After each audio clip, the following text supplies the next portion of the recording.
muted. Edmund, I can't hear you. Can't hear you.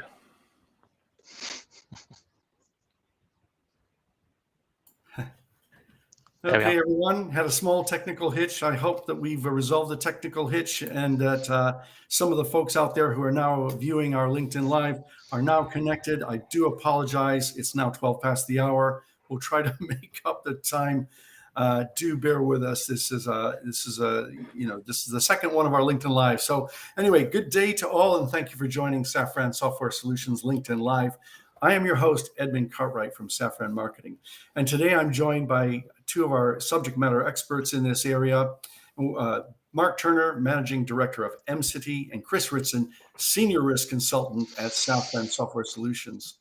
We're tackling the topic of the top project risk management pitfalls when using Excel spreadsheets. And between my two guest speakers, there is a combined 35 years of experience and expertise. So I believe that we're well placed to tackle some of the questions that we have today. So welcome, Mark. Welcome, Chris. Thank you. Pleasure to be here. Thank you for coming on board. So I'm just going to launch straight in with the first question. I know that risk management processes often begin with defining the project objectives to help you understand what could be at risk.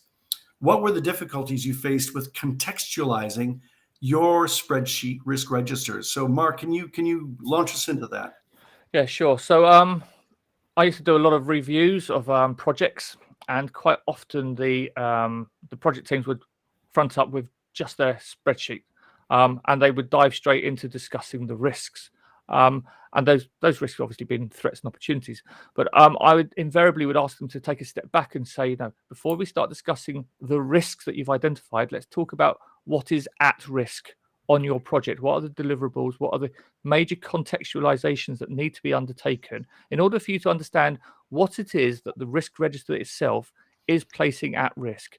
And a big part of that would be to look at the assumptions, the dependencies, the exclusions, and the constraints which surrounded the project.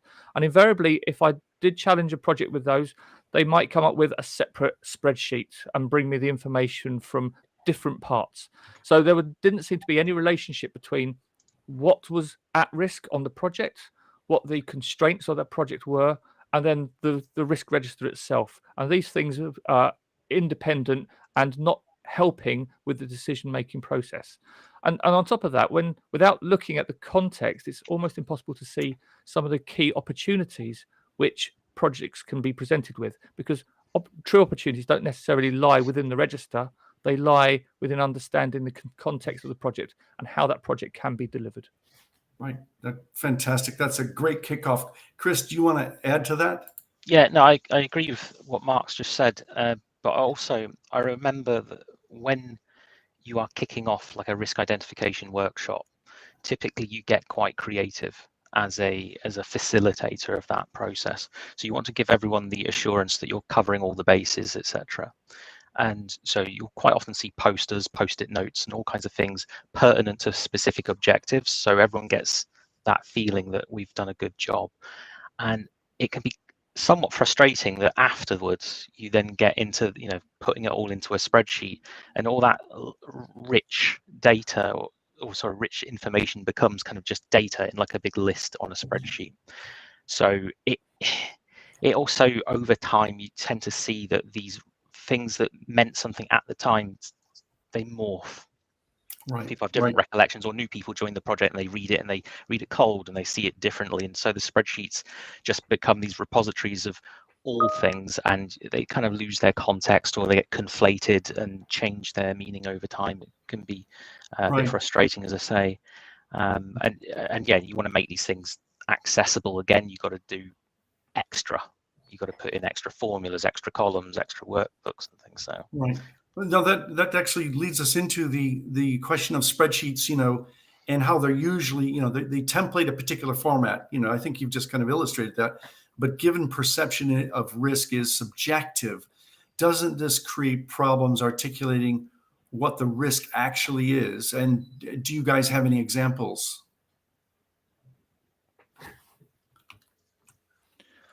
Who wants to field that one first? You're not looking very. Chris, you go for that one. You want me to go? Okay. So multiple, like spreadsheets often don't handle very well, or are very rarely equipped for plan to equip like multiple scoring systems, different perspectives. They usually have just one singular. Whereas actually when you take into the round all the stakeholders, we're all going to have different competing demands and priorities and things. Different objectives even. Some stakeholders will prioritize some over others. So it's not necessarily consistent across everyone's understanding of the project. And also qualitative and quantitative. So you tend to get a bit of a mixture of the two assessment types.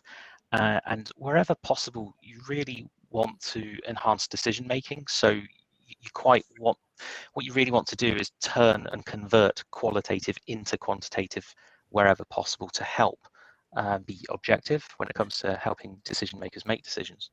And that can be a little bit tricky. But also the other thing I find is that when you've got the risk, it's like a single row in a risk register in a spreadsheet, and there's so many causes.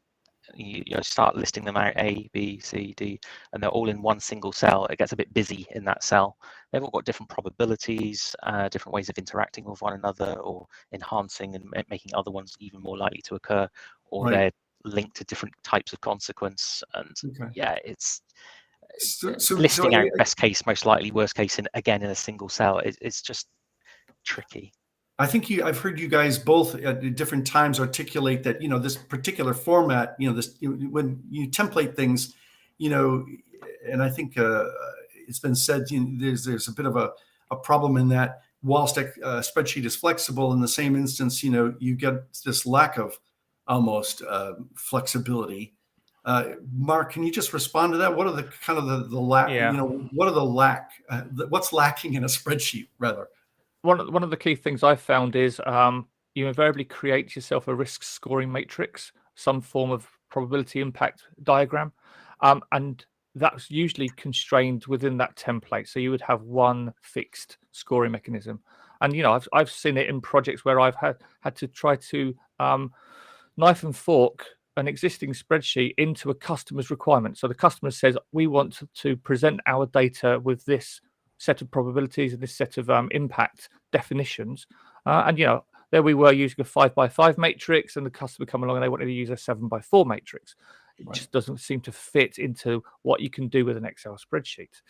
And then, of course, people then try to fix their spreadsheet and they try to adjust the formulas that have been put into it, or even macros if somebody's been able to program it in VBA.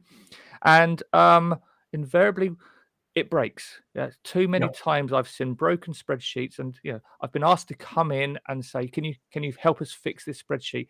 And to have to reverse engineer somebody else's spreadsheet when they've created lots of formulas, or somebody's tried to cut and paste data, so they've actually removed the formulas. It becomes a real minefield of trying to make somebody else's spreadsheet continue on, and so therefore they get abandoned and they fall by the wayside, and people then end up reinventing the wheel and creating their own spreadsheet to fix the problem.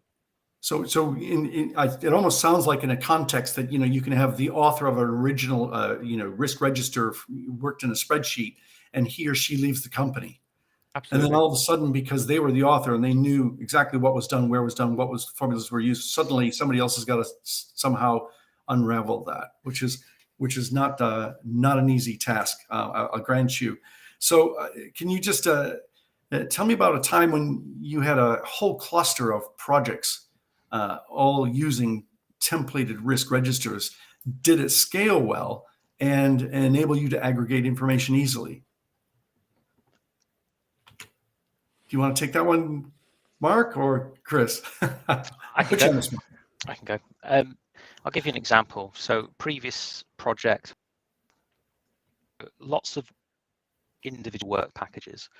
You maybe have 10 work packages across a program assigned to one individual to oversee the collation and the coordination registers. And what you would find is that initially in the early days on the project, that people would, like the work package managers typically, so effectively a project manager, and they would have brought with them some kind of risk register already. It's like they will have just scribbled something on the back of an envelope or whatever. So it could be copy and pasted previous project. It could be their own joint venture company that they've come from, which is different from the other guys.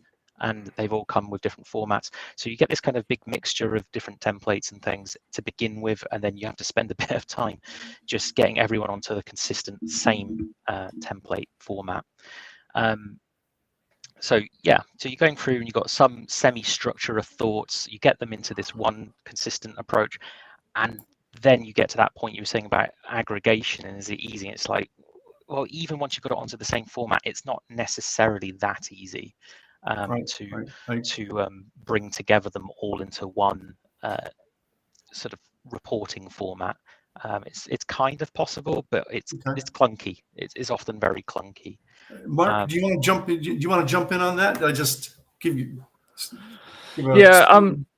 It's a problem of scalability. So I had several large programs which had sub projects or work packages who were running underneath them with their own risk registers, and trying to get them to work together became an absolute nightmare. We tried to introduce some standardized templates, but then people ended up customizing them because it didn't quite fit their requirement. And then such things as Chris mentioned, categorizations, when one person categorizes a function and then another person categorizes the same function but gives it a slightly different name or a different spelling, trying to bring that information together in a single spreadsheet really becomes a very manually intensive piece of work. And unfortunately for me, I'm the one who ended up trying to collate 15 spreadsheets into a single spreadsheet for a monthly reporting. And invariably, the other thing is they would do a save as, and you would suddenly start forking the data. So you didn't know if you were using the correct piece of version control. Right. This is fantastic. I mean, I can imagine that a lot of our audience are well familiar using spreadsheets and doing this, and some of the issues that you guys are nailing up are actually resonating with them. I just want to go on to the next question. So, how do you handle, and this I'm going to direct this to you, Mark. This is our question number 5. How do you handle the updates from potentially hundreds of individuals across your teams to the various risk registers? And, wasn't this a nightmare for specifically end of month reporting? Yeah, so I've used several approaches. So I tried using SharePoint, where we had sort of common sheets within the SharePoint environment. Invariably, it falls back down to email, and people are emailing around their spreadsheets. And of course, version control becomes an absolute terror then. Also, having common folders. Right. But it all seems to be to no avail. People just love working on their own piece of information, their own bit of data. They like to feel that they're in control and they have the management of the bit that they're responsible for. So they do a save as, and the save as, it really becomes the bane of common data project working, because you lose the control over what is the most common and most recent piece of data. And I've ended up in trouble making reports because I've used out of date information. So trying to keep track of that.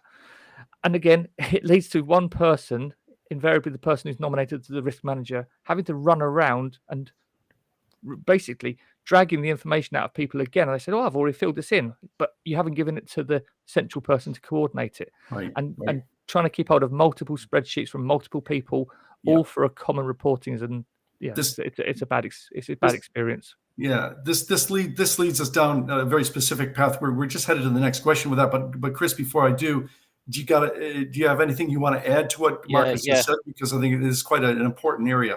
Yeah. So if I was to go back to a previous project from about 10 years ago, I remember being the sole gatekeeper. So I wouldn't. It was not plausible because of the reasons that Mark just spoke about for everyone to be running around and updating their own risks. So I took it upon myself to become the gatekeeper, the policeman for the quality of all the risks that were being raised, captured, approved, reviewed, etc.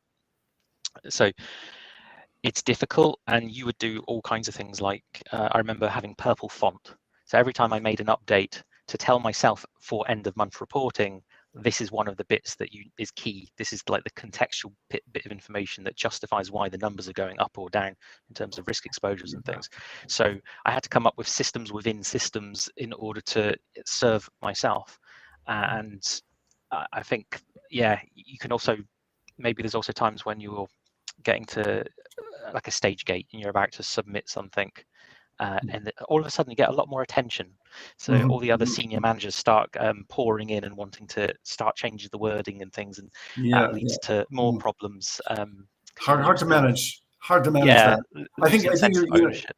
In an ideal world, I would imagine our project and risk management professionals out there really would benefit from, having a platform whereby they could manage multiple risk registers and see how they're intertwined and how they impact one another and how they relate to each other, but also from a point of data quality. And we're just going to move on to that, moving swiftly on.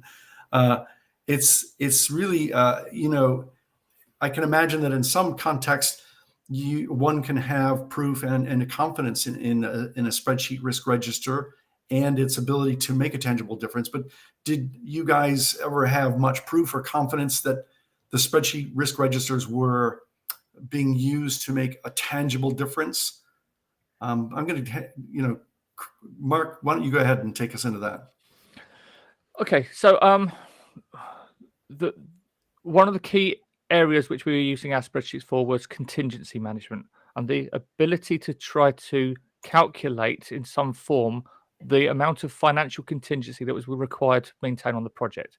Now, the use of the spreadsheet invariably meant we had deterministic calculations to work out the factored risk on each of the factored value on each of the risks, which would then simply add up, and that would become the bottom line contingency value.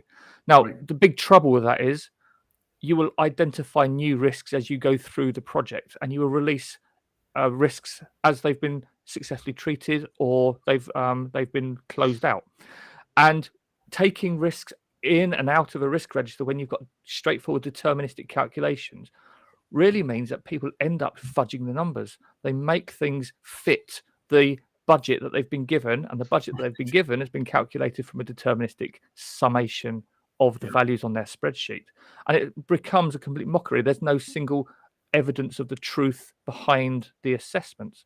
So it becomes really imperative that you separate the deterministic approach of calculated contingency from the budgetary holdings.